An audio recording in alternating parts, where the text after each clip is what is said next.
All right, man, let me tell you a couple things here. It runs off DeWalt batteries. There's two 20-volt batteries hooked up in series, which means these two 20-volt batteries produce 40 volts to this 36-volt motor. This is a 1,000-watt, 36-volt motor. If you ran these in parallel, then they would just double the amp hours and the voltage would stay the same. But I have them run in series. If you don't know what that means, just look it up online. There's series and there's parallel.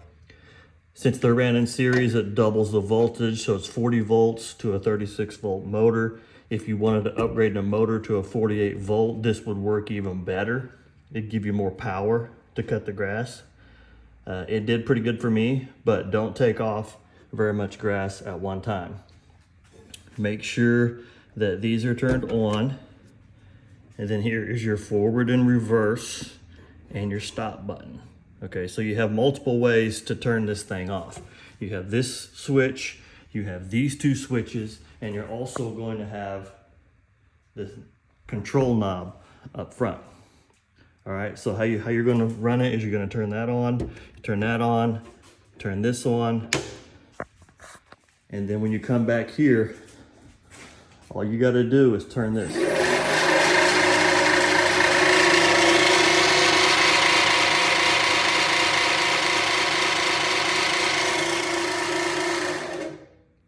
And then that turns it off. So it's really pretty simple. It's a pretty simple setup. It's not as hard as people think it is, but this was just a prototype, a proof of concept really. So if you want to change any of these connections, I mean, I just have like some household connections for wires right here. If you want to change those things, you can.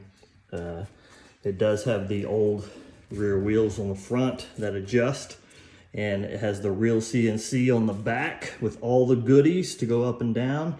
This thing will go down and touch the ground if you wanted to, even though I do not recommend that. I only recommend going down about a 1/2 inch, you know, cut out around a 1/2 inch. If you want to go lower than that, just take off a little bit at a time. And then once you get it down, you should be able to maintain it, just like a regular reel mower.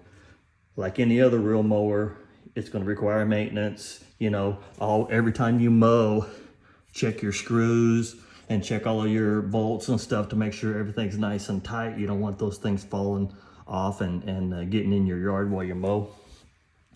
But I just wanted to give you a little tips on how to use it and show you that it is running.